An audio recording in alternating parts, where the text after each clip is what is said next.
പെട്ടെന്ന് അങ്ങോട്ട് ആളിക്കത്തിക്കുക എന്ന ഉദ്ദേശമല്ല ഇതിനുള്ളത്. കരുണയുടെ മാതാവ്, പാവങ്ങളുടെ പ്രത്യാശ, ക്രിസ്ത്യാനികളുടെ സഹായം, ഇങ്ങനെയൊക്കെ വിളിക്കാറുണ്ട്. ഒത്തിരി ചർച്ച നടന്ന സെൻസേഷണലൈസ് ചെയ്യപ്പെട്ട ഒരു ടോപ്പിക്കാണ് കോ റിഡംപ്റ്ററിക്സ്, സഹരക്ഷിക എന്നുള്ളത്. അപ്പോൾ ആ മാർപ്പാപ്പമാർ ഏതർത്ഥത്തിലാണ് ഇത് ഉപയോഗിച്ചതെന്നാണ് മനസ്സിലാക്കേണ്ടത്. ഒരമ്മ എന്ന നിലയിൽ അവൾ രക്ഷ സാധ്യമാക്കിയില്ലേ, ഈശോയെ നമുക്ക് സമ്മാനിച്ച്. പരിശുദ്ധ അമ്മ അവളുടെ സഹനത്തെ കർത്താവിൻ്റെ കുരിശോട് ചേർത്ത് വെച്ചോളാം. ആ അർത്ഥത്തിലാണ് സഹരക്ഷിക എന്ന പ്രയോഗം ജോൺ പോൾ II നടത്തിയത്. തൻ്റെ തിരുക്കുമാരന്, തൻ്റെ പുത്രന് ചേർന്നതൊന്നും സ്വന്തമാക്കാൻ, ചേർത്ത് വയ്ക്കാൻ അവൾ ആഗ്രഹിച്ചിട്ടില്ല. ഇത് പറയുമ്പോഴും ഓർക്കണം, എന്നെങ്കിലും ഒരിക്കൽ സഭ ഔദ്യോഗികമായി പ്രഖ്യാപിച്ച ഒന്നിനെ തിരുത്തുകയല്ല. റോം തിരുത്തി, റോം മാറ്റി പറഞ്ഞു എന്നൊക്കെയുള്ള വാർത്തകൾ വരുമ്പോൾ നിങ്ങൾ ഓർക്കണം, അങ്ങനെ ഒന്നും സംഭവിച്ചിട്ടില്ല. എവിടെയെങ്കിലും നമുക്ക് അനുയോജ്യമല്ലാത്ത, അപ്രോപ്രിയേറ്റ് അല്ലാത്ത ഒരു പ്രയോഗം വരുമ്പോൾ അതിനെ കറക്റ്റ് ചെയ്യാൻ ആർജവത്വം കാണിക്കുന്നു എന്നതാണ് കത്തോലിക്ക തിരുസഭയുടെ നന്മ എന്ന് മനസ്സിലാക്കി നമ്മുടെ സഭാ മാതാവ് ഇത്രയും പഠിച്ച് അത് നമുക്ക് പറഞ്ഞു തരുമ്പോൾ വി അക്സെപ്റ്റ് ഇറ്റ്.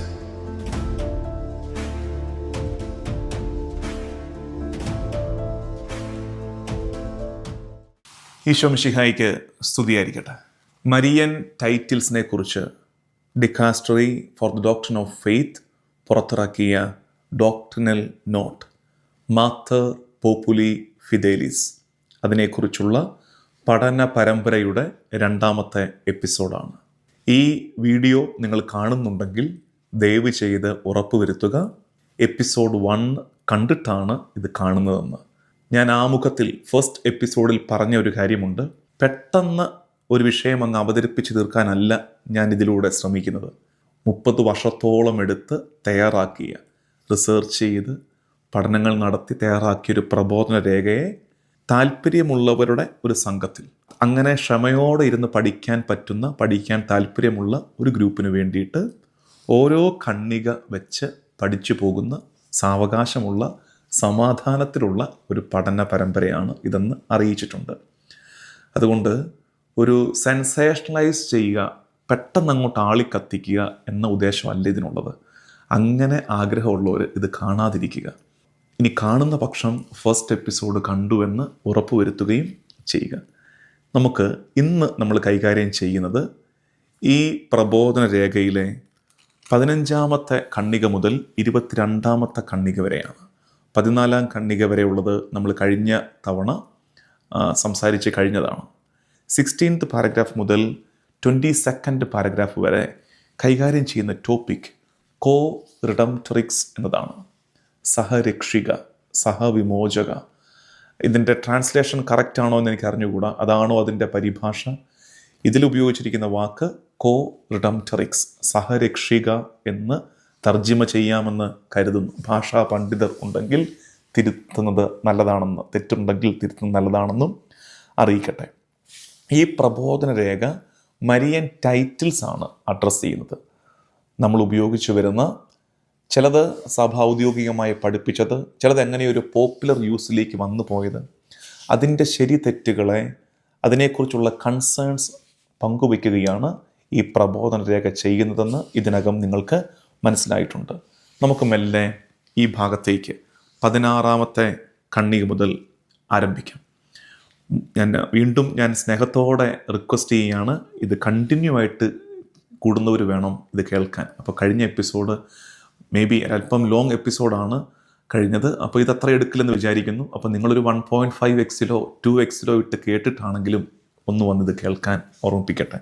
16ാമത്തെ ഖണ്ഡികയിൽ ഈ ഡോക്യുമെൻ്റ് നമ്മളോട് പറഞ്ഞു തരുന്ന കാര്യം, പരിശുദ്ധ കന്യകാമറിയത്തിന് നമ്മൾ പല ടൈറ്റിൽസ് വെച്ച് അഡ്രസ്സ് ചെയ്യാറുണ്ട്. കരുണയുടെ മാതാവ്, പാവങ്ങളുടെ പ്രത്യാശ, ക്രിസ്ത്യാനികളുടെ സഹായം, ഇങ്ങനെയൊക്കെ വിളിക്കാറുണ്ട്. അങ്ങനെ വിളിക്കുന്ന കൂട്ടത്തിൽ രക്ഷാകര പ്രവർത്തനത്തിൽ അവളുടെ സഹകരണത്തിന് എംഫസൈസ് കൊടുക്കുന്ന ടൈറ്റിൽസാണ് സഹരക്ഷിക, കോ റിഡംപ്റ്ററിക്സ്, അല്ലെങ്കിൽ മീഡിയാട്രിക്സ്, മധ്യസ്ഥ തുടങ്ങിയവ.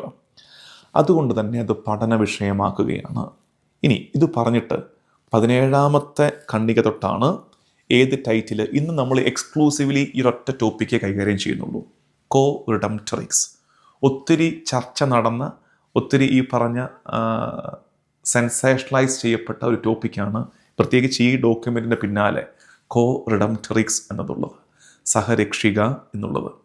അത് 17ാമത്തെ ഖണ്ഡിക മുതൽ 22ാമത്തെ ഖണ്ഡിക വരെയാണ് ഈ ഡോക്യുമെൻറ്റിൽ അത് ചർച്ച ചെയ്യുന്നത്. അത്രയും ഖണ്ഡികകൾ നമുക്കിന്ന് വേഗം മനസ്സിലാക്കാം. 17ാമത്തെ ഖണ്ഡികയിൽ ഇങ്ങനെയാണ് പറയുന്നത്: കോ റിഡംപ്റ്ററിക്സ്, സഹരക്ഷിക എന്ന പ്രയോഗം ആദ്യമായി അപ്പിയർ ചെയ്യപ്പെട്ടത്, അത് ഉപയോഗിച്ച് തുടങ്ങിയത് 15ാം നൂറ്റാണ്ടിലാണ്. അപ്പം എങ്ങനെയാണ് ഇത് വന്നത്? ഇത് വന്നത് അതിലും പ്രത്യേകതയുള്ളൊരു സ്റ്റോറി, ഒരു ബാക്ക് സ്റ്റോറി ഉണ്ട് ഇതിന്. അതൊരു തിരുത്തലായിട്ടാണ് കോ റിഡംപ്റ്ററിക്സ് വന്നത്. അപ്പോൾ എന്തിനെയാണ് തിരുത്തിയത്? റിഡംപ്റ്ററിക്സ് എന്ന പ്രയോഗം ഉണ്ടായിരുന്നു അത്രേ 15ാം നൂറ്റാണ്ട് വരെ. 15 അതിന് മുമ്പ് രക്ഷിക എന്നൊരു പ്രയോഗമുണ്ട്. അപ്പോൾ നമ്മൾ അത്ഭുതപ്പെടും, എങ്ങനെയാണ് അങ്ങനൊരു പ്രയോഗം വന്നത്? ആ പ്രയോഗം വന്നത് അതൊരു അബ്രിവേറ്റഡ് ഫോമായിരുന്നു. മദർ ഓഫ് റിഡീമർ, രക്ഷകൻ്റെ അമ്മ എന്നതിൻ്റെ ഒരു ചുരുക്കി പറച്ചിലായി എങ്ങനൊരു പ്രയോഗം മെല്ലെ വന്നു? രക്ഷിക, റിഡംപ്റ്ററിക്സ് എന്ന പ്രയോഗം വന്നു. ആ പ്രയോഗത്തെ തിരുത്തി 15ാം നൂറ്റാണ്ടിൽ പറഞ്ഞതാണ് എന്ത്? കോ റിഡംപ്റ്ററിക്സ്, സഹരക്ഷിക. അതിപ്പോൾ ഒരു കറക്ഷൻ പോലെ ഉപയോഗിച്ച് വന്നതാണ്. കറക്ഷൻ പോലെ സഭ ഔദ്യോഗികമായിട്ട് പഠിപ്പിച്ചൊന്നുമല്ല, അങ്ങനെ ഒരു കറക്ഷൻ പോലെ കോ റിഡംപ്റ്ററിക്സ് എന്നുള്ള വാക്ക് വന്നു. ഈ രക്ഷിക എന്ന പ്രയോഗം അതൊരു 10ാം നൂറ്റാണ്ട് തൊട്ട് കാണാൻ പറ്റുന്നുണ്ട്. ഈ മദർ ഓഫ് റിഡീമർ, രക്ഷകൻ്റെ അമ്മയുടെ ഷോർട്ട് ഫോമായിട്ട്, അബ്രിവിയേറ്റഡ് ഫോമായിട്ട് രക്ഷിക എന്ന പ്രയോഗം വന്നു. അത് 10ാം നൂറ്റാണ്ട് മുതൽ കാണാൻ പറ്റും. പക്ഷേ രക്ഷിക എന്ന പ്രയോഗത്തിൻ്റെ അപകടം നമുക്ക് ചുമ്മാ ചിന്തിച്ചാൽ പോലും മനസ്സിലാകും.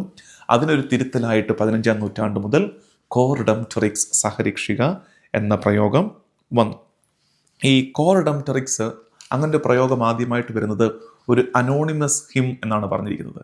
അതായത് ആര് തയ്യാറാക്കി എങ്ങനെ തുടങ്ങിയെന്ന് അറിഞ്ഞുകൂടാ, പക്ഷേ ഓസ്ട്രിയയിലെ സാൾസ്ബുർഗിൽ തുടങ്ങി അവിടെ ആലപിക്കപ്പെട്ട ഒരു അനോണിമസ് ഹിമ്മിലാണ് ഇത് തുടങ്ങിയത്, ഈ കോ റിഡംപ്റ്ററിക്സ് എന്ന പ്രയോഗം വന്നത്. എങ്കിലും ഈ റിഡംപ്റ്ററിക്സ് എന്നുള്ള പ്രയോഗം ഉണ്ടല്ലോ, രക്ഷിക എന്ന പ്രയോഗം, അത് ഏകദേശം 16, 17 നൂറ്റാണ്ട് ഒക്കെ തുടർന്നു.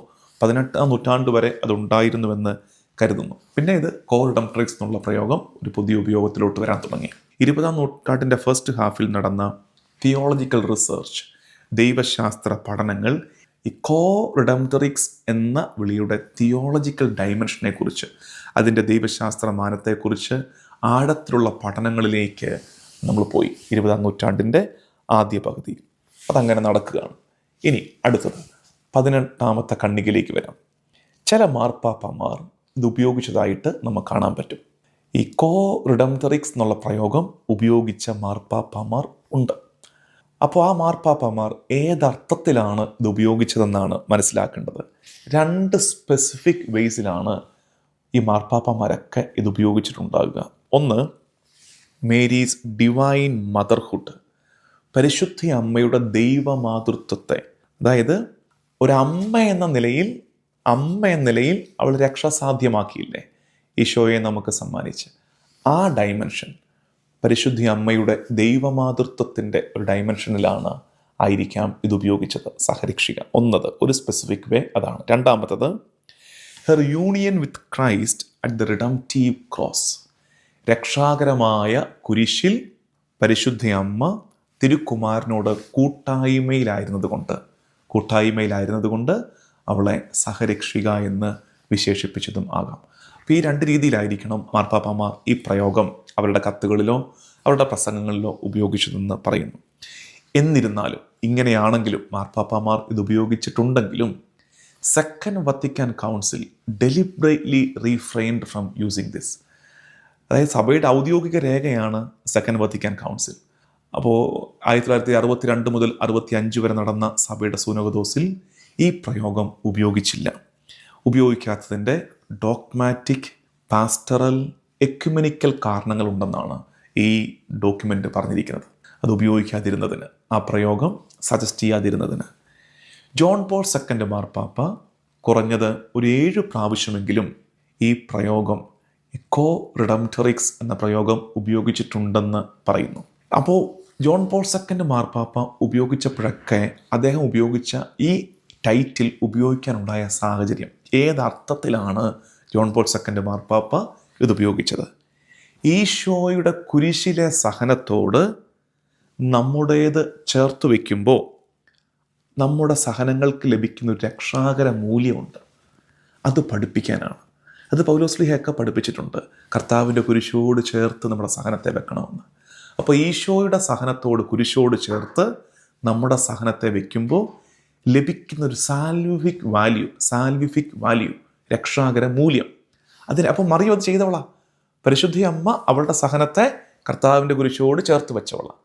ആ അർത്ഥത്തിലാണ് സഹരക്ഷിക എന്ന പ്രയോഗം ജോൺ പോൾ II നടത്തിയത്. 19ാമത്തെ ഖണ്ഡികയിലേക്ക് വരികയാണ്. നിങ്ങളതിൻ്റെ ഒരു സ്ലോ ഡെവലപ്മെൻറ്റ് കാണുന്നുണ്ടല്ലോ. 15ാം നൂറ്റാണ്ടിലാണ് ഇങ്ങനെ ഒരു ടേം വന്നത്. അതിന് മുമ്പുണ്ടായിരുന്നൊരു ടേമിനെ കറക്റ്റ് ചെയ്ത് അനോണിമസ് ആയിട്ട് കയറി വന്ന ഒരു ടേമാണ് ഈ കോർ റിഡംപ്റ്ററിക്സ്. 20ാം നൂറ്റാണ്ടിൻ്റെ ആദ്യ പകുതിയിലേക്ക് വന്നപ്പോൾ ഇത് പഠന വിഷയമായി. ഇതിനെക്കുറിച്ച് പഠനം ആരംഭിച്ചു. മാർപ്പാപ്പന്മാർ പറഞ്ഞിട്ടുണ്ട്. അവർ പറഞ്ഞത് ഏത് പശ്ചാത്തലത്തിലാണെന്ന് പറഞ്ഞു. മാർപ്പാപ്പന്മാർ അവരുടെ പ്രസംഗങ്ങളിലോ സംസാരങ്ങളിലോ ഇത് പറഞ്ഞിട്ടുണ്ടെങ്കിലും സെക്കൻഡ് വത്തിക്കാൻ കൗൺസിൽ ഇത് പറയാതെ പറഞ്ഞില്ല. ജോൺ പോൾ II പറഞ്ഞിട്ടുണ്ട്. മാർപ്പാപ്പ ഏതർത്ഥത്തിലാണ് പറഞ്ഞതെന്ന് മനസ്സിലായി. ഇനി അടുത്തത്. പക്ഷേ എന്നിരുന്നാലും 1996 ഫെബ്രുവരി 21 ഈ അന്നത്തെ congregation for the doctrine of faith, ഇപ്പോഴത് ഡിക്കാസ്ട്രി ആണെന്നൊക്കെ ഞാൻ കഴിഞ്ഞ എപ്പിസോഡിൽ പഠിപ്പിച്ചു. Congregation for the doctrine of ഫെയ്ത്തിൻ്റെ വീക്ക്ലി മീറ്റിംഗ് ഉണ്ട്. എല്ലാ ആഴ്ചയിലും അവരുടെ ഡിസ്കഷൻ മീറ്റിംഗ്. ആ മീറ്റിങ്ങിൽ അന്നത്തെ ഇതിൻ്റെ പ്രീഫെക്റ്റായ കാർഡിനൽ ജോസഫ് റാറ്റ്സിംഗർ, പിന്നീട് ബെനഡിക്റ്റ് 16 മാർപ്പാപ്പയായ ആൾ, അദ്ദേഹത്തോട് ചോദ്യം ഉയർന്നു.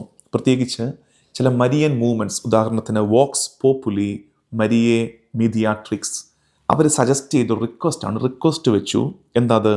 പരിശുദ്ധ അമ്മയെ കോ റിഡംപ്റ്ററിക്സ് ആയിട്ട് അഥവാ മധ്യസ്ഥയായിട്ട് ഒരു ഡോഗ്മ, മീഡിയാട്രിക്സ് ഓഫ് ഓൾ ഗ്രേസസ്, എല്ലാ കൃപകളുടെയും മധ്യസ്ഥയായിട്ടൊരു ഡോഗ്മ, സഭയുടെ ഔദ്യോഗിക പ്രബോധനം വന്നുകൂടെ എന്ന ഒരു റിക്വസ്റ്റ് വെച്ചപ്പോൾ പണ്ഡിതനായ ഈ കാർഡിനൽ ജോസഫ് റാറ്റ്സിംഗറിൻ്റെ മറുപടി നെഗറ്റീവ് എന്നാണ്, ഇല്ല എന്നാണ്. അപ്പോൾ നിങ്ങൾ ഓർക്കണം, ഇപ്പോഴല്ല ഇത്, 2025 അന്നേ ഇത് തുടങ്ങി. ഏതാ പറഞ്ഞത്? 30 വർഷത്തോളം എടുത്തു എന്ന് പറഞ്ഞില്ലേ?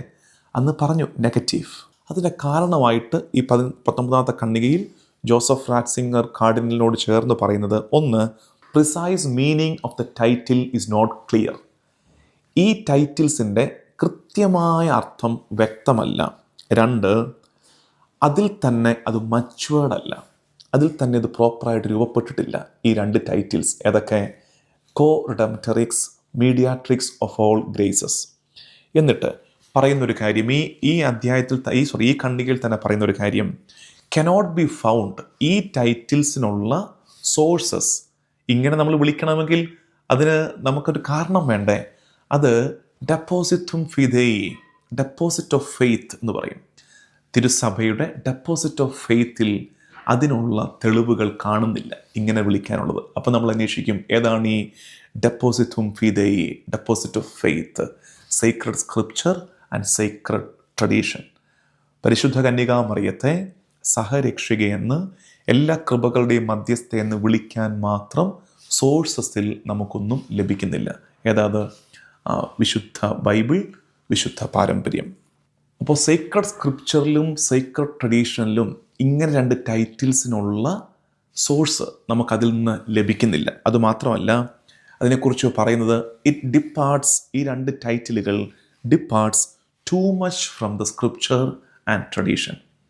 തിരുവചനത്തിൽ നിന്ന്, വിശുദ്ധ പാരമ്പര്യത്തിൽ നിന്ന് ഒത്തിരി അകലെയായി പോവുകയും അതിനാൽ തന്നെ അത് മിസ്അണ്ടർസ്റ്റാൻഡിങ്സ്, തെറ്റിദ്ധാരണകൾ ജനിപ്പിക്കുകയും ചെയ്യും എന്ന് പറഞ്ഞിരിക്കുന്നു. എന്നിട്ട് ഈ എഫേസിയൻസ് ലേഖനത്തിൽ പറഞ്ഞിരിക്കുന്ന ആശയങ്ങൾ, എഫേസിയൻസ്, കൊളോസിയൻസ് ലേഖനങ്ങളൊക്കെ ഇതിനകത്ത് ആവർത്തിച്ചു വരുന്നുണ്ട്. Everything comes from him. അതായത് എല്ലാം വരുന്നത് ഈശോയിൽ നിന്നാണ്.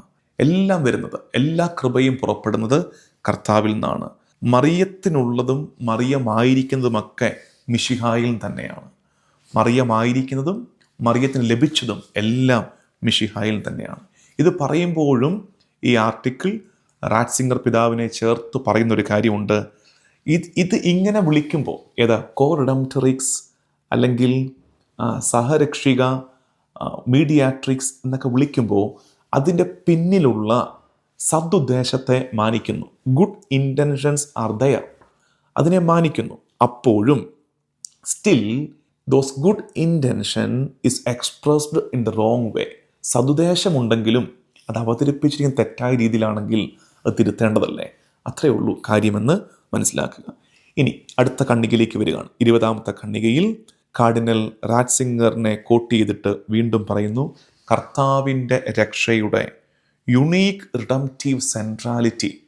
കർത്താവാണ് രക്ഷാകര പ്രവർത്തനത്തിൻ്റെ കേന്ദ്രം, മിശിഹായാണ്. അത് ഞാൻ കുറച്ച് ബൈബിൾ വാക്യങ്ങൾ സജസ്റ്റ് ചെയ്യാം. മുഴുവൻ വായിക്കാൻ പോയാൽ ഈ വീഡിയോ നീണ്ടുപോകും. അത് ഈ ആർട്ടിക്കിളിലുള്ള കാർഡിനൽ റാറ്റ്സിംഗർ സജസ്റ്റ് ചെയ്തിരിക്കുന്ന ആർട്ടിക്കിൾ കോട്ട് ചെയ്തിരിക്കുന്ന ബൈബിൾ വാക്യങ്ങളാണ്. അവിടെയൊക്കെ ഈശോയിലൂടെ പൂർത്തിയായ രക്ഷാകര പ്രവർത്തനത്തിൻ്റെ അനന്യത, കർത്താവിലാണ്, മിശിഹായിലാണ് രക്ഷയുടെ പൂർണ്ണത ഇത് സൂചിപ്പിക്കുന്നതാണ്. എഫേസിയൻസിൻ്റെ ലേഖനം, എഫേസ്യർക്കുള്ള ലേഖനം 1-ാം അധ്യായത്തിൻ്റെ 3-ാം വാക്യം, 5-ാം വാക്യം, 6-ാം വാക്യം, 7, 8, 11 ഇത്രയും വാക്യങ്ങൾ.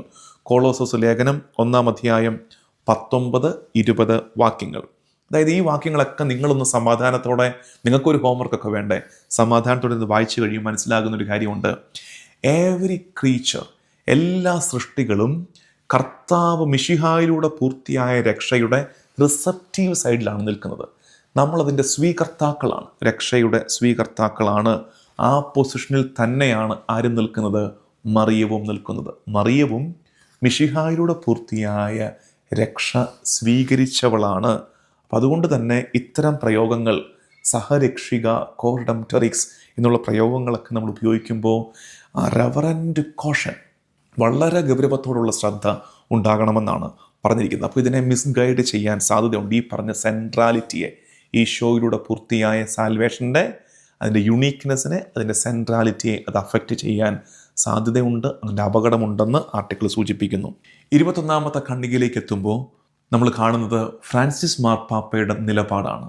ഈ ടൈറ്റിലിനോട്, കോ റിഡംറ്ററിക്സ് എന്നുള്ള ടൈറ്റിലിനോട് ഫ്രാൻസിസ് മാർപ്പാപ്പ എടുത്ത നിലപാട് വളരെ ഗൗരവത്തോടെ അത് നമ്മളും മനസ്സിലാക്കണം. നമുക്കൊക്കെ ഏറെ പ്രിയങ്കരനായ പാപ്പ പറഞ്ഞിരിക്കുന്നത് 3 പ്രാവശ്യമെങ്കിലും മാർപ്പാപ്പ ഈ ടൈറ്റിലിനെ എതിർത്തിട്ടുണ്ട്.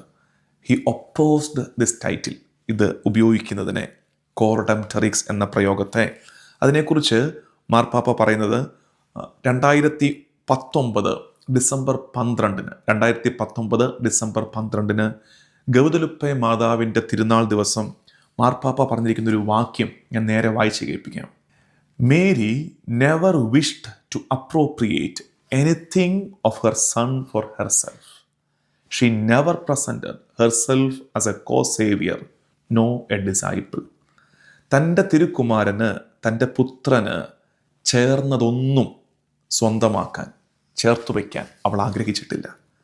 അവൾ ഒരിക്കലും അവളെ സഹരക്ഷികയായി, കോ സേവിയറായി, കോ റിഡംറ്ററിക്സ് ആയിട്ട് പ്രസൻറ്റ് ചെയ്തിട്ടില്ല.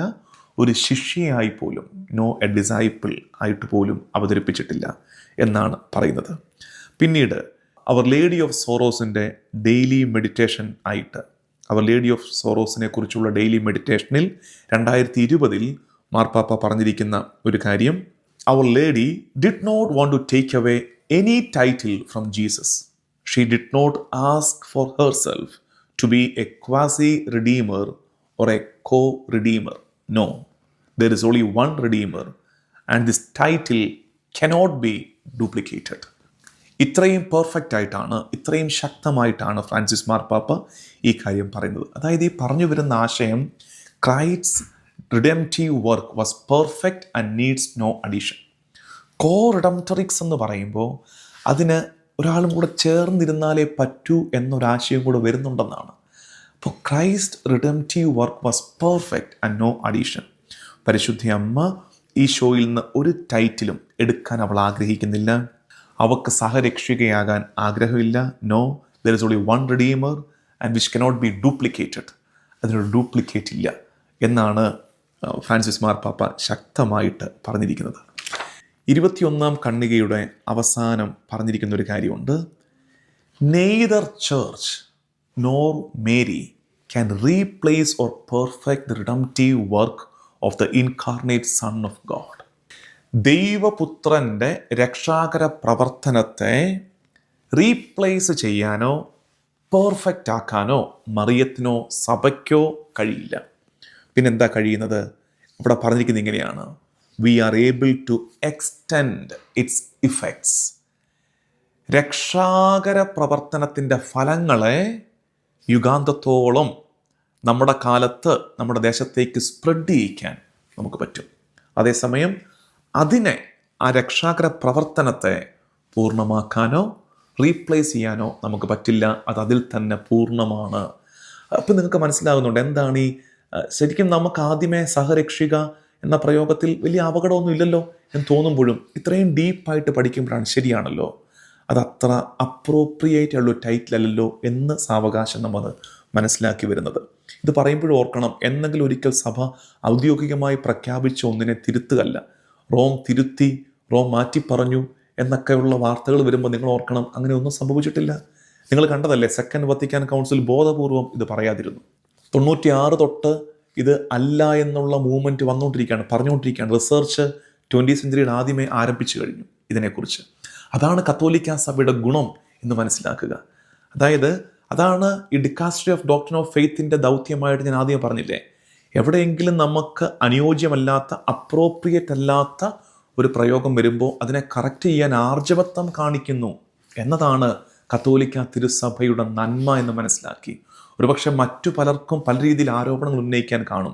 കത്തോലിക്ക തിരുസഭയുടെ മക്കൾ തിരുസഭയെക്കുറിച്ച് അഭിമാനമുള്ളവരാകണം.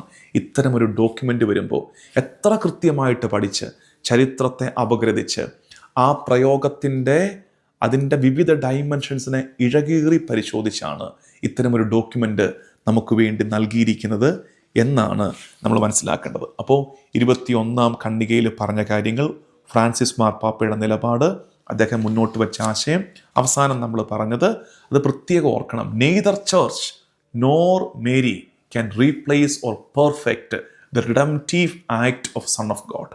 ദൈവപുത്രൻ്റെ രക്ഷാകര പ്രവർത്തനത്തെ പൂർണ്ണമാക്കാനോ പകരം വയ്ക്കാനോ സഭയ്ക്കോ മറിയത്തിനോ ഒന്നും ചെയ്യാനില്ല. നമുക്ക് ചെയ്യാൻ പറ്റുന്ന എന്താ? We can extend it. ഇനി 22ാമത്തെ ഖണ്ഡികയിൽ ഈ കോ റിഡംറ്ററിക്സ് എന്ന പ്രയോഗത്തെ കൺക്ലൂഡ് ചെയ്ത് വരുമ്പോൾ പറയുന്നത് Mary's subordinate role to Christ. മിശിഹായുടെ രക്ഷാകര പ്രവർത്തനത്തിൽ മറിയത്തിൻ്റെ സബോർഡിനേറ്റ് റോൾ, അതാണ് എംഫസൈസ് ചെയ്യപ്പെടേണ്ടത്. അതങ്ങനെ തന്നെ ആയിരിക്കണം.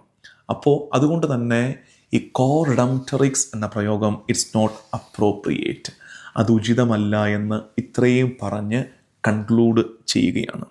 അവസാനം പറയുന്ന ഒരു നല്ല സ്റ്റേറ്റ്മെൻ്റ് ഉണ്ട്. ഈ ടൈറ്റിലിൻ്റെ അപകടം നമുക്ക് മനസ്സിലായി. The risk of obscuring Christ unique salvific mediation, അതാണ് ഇതിൻ്റെ അപകടമെന്ന് മനസ്സിലായി. പക്ഷെ നമ്മൾ ഇനിയും മീഡിയാട്രിക്സ്, മധ്യസ്ഥ എന്ന പ്രയോഗം അടുത്ത എപ്പിസോഡിൽ കൂടുതൽ പഠിക്കുമ്പോൾ കുറച്ചുകൂടെ നമുക്ക് ക്ലാരിറ്റി ലഭിക്കും. പക്ഷേ ഇതിനകത്ത് എനിക്ക് ഏറെ ഇഷ്ടപ്പെട്ട ഒരു സെൻറ്റൻസ് ഞാൻ നേരിട്ട് ഇതിൽ നിന്ന് വായിച്ച് കേൾപ്പിക്കാം. നിങ്ങൾക്ക് മനസ്സിലാക്കാൻ പറ്റുന്നവരത് മനസ്സിലാക്കാൻ ശ്രമിച്ചു നോക്കിക്കേ. When an expression requires many repeated explanations to prevent it from straying from a correct meaning. ഒന്നുകൂടെ കേട്ടെ.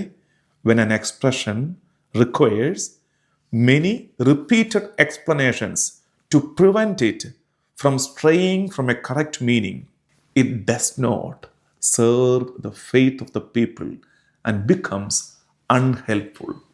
ഏതെങ്കിലും ഒരു ടൈറ്റിൽ അതിന് പല വിധത്തിൽ ആവർത്തിച്ചുള്ള വ്യാഖ്യാനം ആവശ്യമായി വരുന്നുവെങ്കിൽ അതിൻ്റെ അർത്ഥം it does not serve the faith of the people of God. ദൈവജനത്തിൻ്റെ വിശ്വാസത്തെ ആ ടൈറ്റിൽ ഹെൽപ്പ് ചെയ്യുന്നില്ല. ഇറ്റ് ബിക്കംസ് അൺഹെൽപ്ഫുൾ എന്നാണ്. ആ കാരണം കൊണ്ടാണ് കോ റിഡംറ്ററിക്സ് എന്ന പ്രയോഗത്തെ അത് ഉചിതമല്ലെന്ന് ഈ ഡോക്യുമെൻ്റ് നമുക്ക് പറഞ്ഞു തന്നിരിക്കുന്നത്.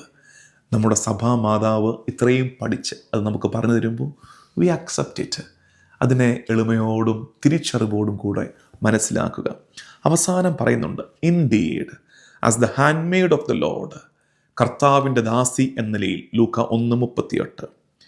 പരിശുദ്ധ കന്യകാമറിയം നമ്മളെപ്പോഴും മിശിഹായിലേക്ക് ഡയറക്റ്റ് ചെയ്തുകൊണ്ടിരിക്കുന്നു.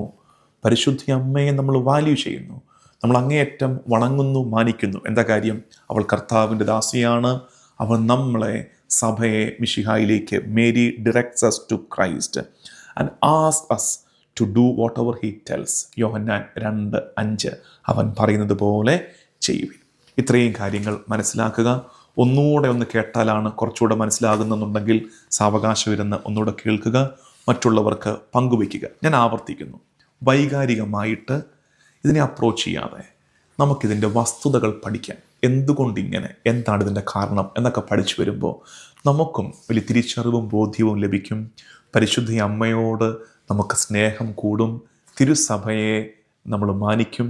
തിരുസഭയുടെ ശുശ്രൂഷകളെ, പ്രത്യേകിച്ച് കത്തോലിക്ക തിരുസഭ നമുക്ക് വേണ്ടി വിശ്വാസത്തിൻ്റെ ഗാർഡിയനായിട്ട് കറതീർന്ന വിശ്വാസം സഭാമക്കൾ ജീവിക്കണമെന്ന് ആഗ്രഹിക്കുന്ന ഇത്തരം എഫേർട്സിനെ മാനിക്കാൻ, അതിനെ അംഗീകരിക്കാൻ, സ്നേഹിക്കാൻ നമ്മൾ പഠിക്കും. ആമേൻ. Thank U.